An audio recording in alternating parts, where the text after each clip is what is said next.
Hello, നോമ്പ് ദേ ഇങ്ങ് എത്തി കേട്ടോ. ഞാനാണെങ്കിലോ വീട് ഒതുക്കൽ പരിപാടികളൊന്നും തുടങ്ങിയിട്ട് കൂടിയില്ല. അപ്പോൾ ഇന്ന് ചെയ്യാമെന്ന് കരുതി. കുറേ ദിവസമായിട്ട് ഞാൻ നല്ല തിരക്കായിരുന്നു കേട്ടോ. തയ്ക്കാനുണ്ടായിരുന്നു, ഹെൽത്ത് ഇഷ്യൂസ്, അങ്ങനെ ഒന്നും നടന്നിട്ടില്ല.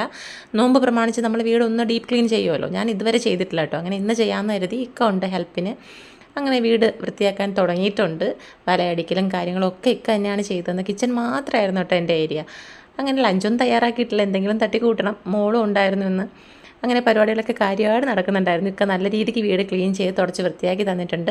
അങ്ങനെയൊക്കെ ഫ്രഷ് ആകാൻ പോയ നേരത്തിന് പെട്ടെന്ന് ഞാനൊരു തട്ടിക്കൂട്ട് തക്കാളി കറിയും പിന്നെ എന്താണ് പുട്ടും ഉണ്ടാക്കി ലഞ്ചിന്. ചോറൊന്നും വെച്ചിട്ടുണ്ടായിരുന്നില്ല. അങ്ങനെ കുളിച്ച് ഫ്രഷായി ഫുഡൊക്കെ കഴിച്ച് ഇക്ക ജോലിക്ക് പോയി. വൈകുന്നേരമായി മോളും നല്ല ഉറക്കമായി. വീട് ദേ നല്ല വൃത്തിയാക്കി എടുത്തിട്ടുണ്ട്. ജസ്റ്റ് ഒന്ന് കാണിച്ചു തരാം. വേറെ ഒന്നുമില്ല. നോമ്പ് പ്രമാണിച്ച് എല്ലാവരും ചെയ്യുന്ന പോലെ വീടൊന്ന് ഡീപ്പ് ക്ലീൻ ചെയ്തു. അത്രയേ ഉള്ളൂ. അത് ഇച്ചിരി വൈകിപ്പോയി. കുറച്ചുകൂടെ നേരത്തെ ചെയ്യുന്നതായിരുന്നു. വൈകിപ്പോയി. അത്രയേ ഉള്ളൂ കേട്ടോ. വീട് ദേ നല്ല വൃത്തിയാക്കി എടുത്തിട്ടുണ്ട്. അലങ്കോലപ്പെട്ട് കിടക്കായിരുന്നു. ഈ തയ്യലിൻ്റെ പുറകെ ഇരുന്നത് കാരണം കുറച്ച് ദിവസങ്ങളായിട്ട് നല്ല തിരക്കായിരുന്നു കേട്ടോ. മോൾ ദേ നല്ല സുഖം ഉറക്കമായിട്ടുണ്ട്.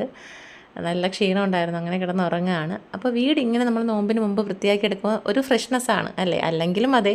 എന്നിരുന്നാലും നോമ്പിനെ വരവേൽക്കാനായിട്ട് നമ്മളെല്ലാവരും ചെയ്യുന്ന ഒരു കാര്യമാണ് നോമ്പിന് മുന്നേ വീട് നല്ല രീതിക്കൊന്ന് ഡീപ്പ് ക്ലീൻ ചെയ്യുന്നുള്ളത്.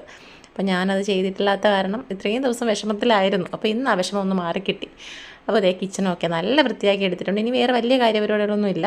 മുറ്റം വൃത്തിയാക്കൽ ഇനി ബാക്കി കിടപ്പുണ്ട്. ഇനി അത് നാളത്തേക്ക് മാറ്റി വെച്ചിരിക്കുകയാണ് കേട്ടോ.